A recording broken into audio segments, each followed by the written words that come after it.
were thinking of that too. You were thinking of that too, huh? Yeah, that bit that I wrote in How to Quit Church Without Quitting God about the sign. Yeah, what did it say? I just happen to have a copy of my book right here, but I forgot to put my watch on. Hang on. It was a church sign that said, "Because they served, we are free to worship." And this touches on my theme here this week of government-mandated religion and why it's good when church and state is separated until the time when Jesus Christ returns. Then church and state are going to be wonderfully joined, but only God can do that. Right? Church meaning worship and state meaning politics. Religion and politics, I told you, all the way down. That's what church and state is. It's religion, church, and politics, state. And human beings don't have the wisdom to make this happen, because when any religion thinks it's the best, then it's going to impose its religion upon others. And the problem is, Islam thinks it's the best religion. Christianity thinks it's the best religion. Hinduism thinks it is. Buddhism thinks it is. I suppose the Christian Scientists, those are all branches of Christianity. Everybody thinks theirs is the best. And I love it when people ask me if I think Christianity is better than Islam. And I always say no, because I put all these religions in the same boat. That is the radical but true teaching you're getting here that you're not getting anywhere else. Is Christianity is just as much a religion as these others, and it is going to go. In fact, I will be so bold as to say, because of what I read in Daniel and the unveiling, that Christianity is the worst of the bunch, because it's the closest to the real thing, uses the right terms, says the right words, names the name of Christ. That's how dangerous it is. I just happen to have a copy of my book. I'm showing it to you on the studio cam, called How to Quit Church Without Quitting God. Oh, the lighting is horrible there. Let me see if I can move this for you. Okay, you're not getting the title. Anyway, I swear that's the title. How to Quit Church Without Quitting God. It's the paperback version. And if you don't have one, order one and give it to your friends and soon-to-be ex-friends. Now, I love this part about where we're supposed to worship. You don't want government-sanctioned worship. I remember a church sign. I'm going to be paraphrasing from this, and then I'm going to go back to the points of ISIS. I got to get to the rest of the 11 commandments of ISIS. Now, God had 10, Moses had 10, ISIS has 11. So they upped the game, upped the ante here. But unlike the law of Moses, I can do the law of ISIS, and I will show you how. This church sign I saw back in my hometown of Greenwich, my ex-hometown. See, they kicked me out of there. Because they served, we are free to worship. I think that was on the church sign at Veterans Day. And I do love our veterans. Yes, defend our country from evil people with tiny mustaches. I'm all for that. But because they served, we are free to worship? No.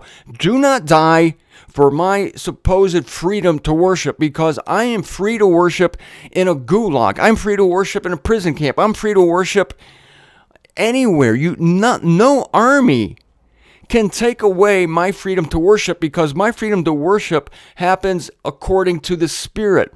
This sign assumes that your freedom of worship has to do with an outside structure, has to do with whether a ritual or a building, because that can be taken away by an army or a government. But you can't take away my spirit. Nothing can do that. And that's where I worship, in spirit and in truth. And so in the book, I say I appreciate what our veterans have done, and I still do, to keep enemies from our shores, but fighting for my freedom to worship, don't do it. I can worship God in jail, in a prison camp, in a nation overtaken by militants of any persuasion. And I quote 1 Corinthians 3:16 here, Paul writing, "Don't you realize that you yourselves are the temple of God?" You yourselves. It's inside of us, and that God's Spirit lives in you. But Christians, and this sign proves it, have reduced worship to gathering, into buildings, and to ceremonies. There are good reasons to fight for this country, but for my freedom to worship, that's not a good reason. All right, I'm going back to Glenn Beck here, and I'm going to get this toggling to go smoothly, and let's hope my lighting doesn't collapse on me. We talked about the first two. Christians may not build churches. Yes! Thank you, ISIS. Christians may not build churches. That's what my rules would say also. Or monasteries or hermitages. They may not show the cross. All right. I can't stand seeing the cross around people's necks. It's so external. It's so, I'm a Christian. Look at me. Of course, you know, I always like to roll the R's. I'm a Christian. I have a cross that proves I'm a Christian. Oh, so many R's can be rolled in this extravagant boast. So get rid of all the jewelry. I'm for it. Fantastic. They may not use amplifiers when worshiping. I would definitely make that a rule in my religion. No amplifiers, especially during prayer. You're supposed to pray. It's a shame that this has to be mentioned by the gentlemen at ISIS, that use amplifiers during prayer. You're supposed to pray in your closet secretly to God. And I suppose if the Pharisees had amplifiers available to them, a nice little Vox amplifier, they would do it. I've seen street preachers in every major city in the United States of America with their amplifiers set up shop on the street corner, and they would be killed by ISIS. I'm not happy about that they'd be killed, but I mean, it would cut down on the street noise. I'm not saying that I'm happy about that, but if ISIS says keep your speakers home and you don't, then like Paul says, not for vain is the authority wearing the sword. And the sword is literal there with ISIS, as you know. Number 3, they may not make Muslims hear the reciting of their books or the sound of church bells, which must be rung only inside their churches. I am so for this. I don't like the church bells here in Canton, Ohio, from St. Joseph's Catholic Church on West Tuscarawas Street. I don't like it. It gives me the creeps. Boom, boom. Keep it to yourself. Boom, boom, boom, boom, boom, boom. If I want to know what time it is, I'll look at my watch. I have a watch here. I don't need the bells to ring like they did in 1742. That's the last time we really needed bells to tell us what time it was. 1742. Why are you still doing this? Why? It's like the doctor's office. You know, they still have those glass jars with cotton balls and tongue depressors because that's the way it was in 1742. And they haven't gotten the idea that you don't need to stick out your tongue anymore and say, and have it pressed down with a wooden stick. But they're in this stupid habit. And a cotton ball, what the hell is that even for? I don't know. But it's there. The doctor's office still had it, and churches still ring their damn bells. Some people think it's pleasant. I think it's hideous. Amen. We don't want to hear your stupid church bells because we just don't want to hear it. It reminds me that there are Christians down the road who believe in eternal torment.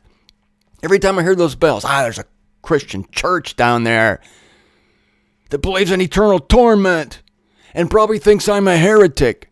Why do I want to hear that? Amen. Number 4, they may not carry out any act of aggression against ISIS, such as giving refuge to spies and wanted men. If they come to know any plot against Muslims, they must report it. I have no problem with this. I do not want to carry out an act of aggression against anyone.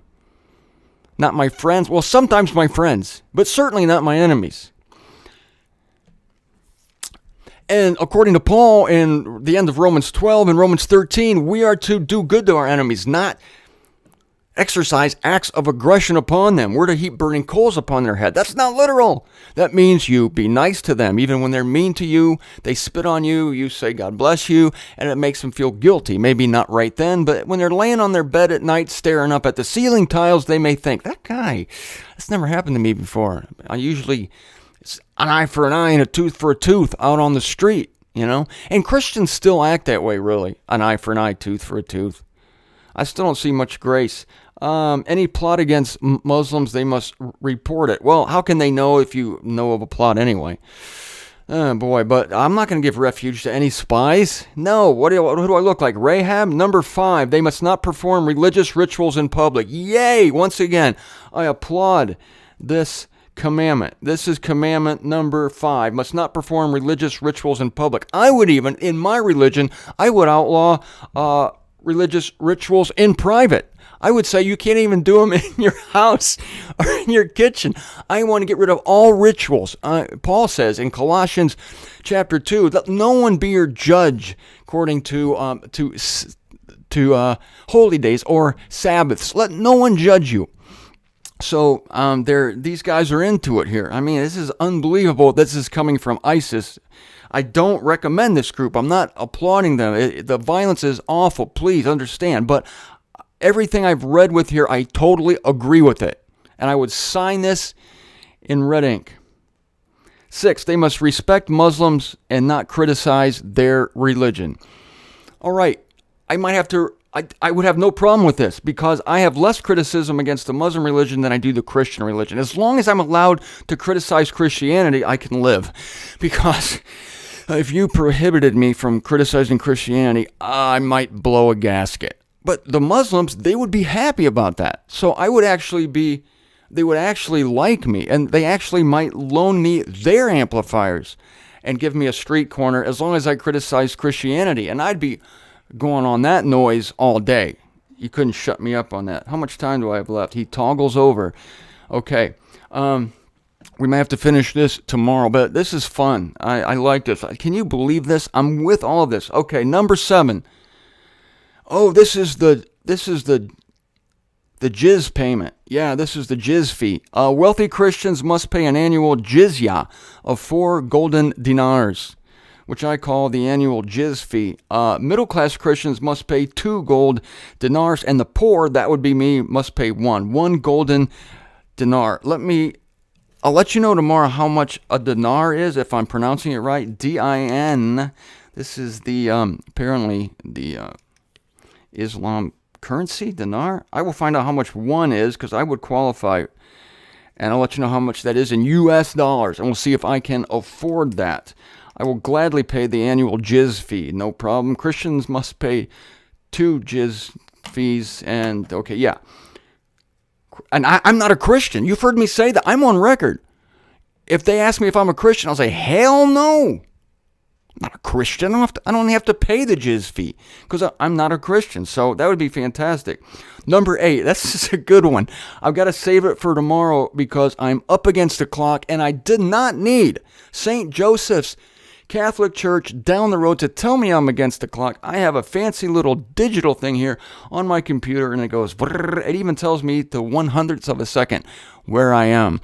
Tomorrow, more on this exciting and entertaining theme. And do not let the government or any organization tell you whether or not you can or cannot worship. Because if they can tell you you can't, then you're not worshiping correctly. True worship does not happen in a building or with a ritual. It happens in spirit and in truth.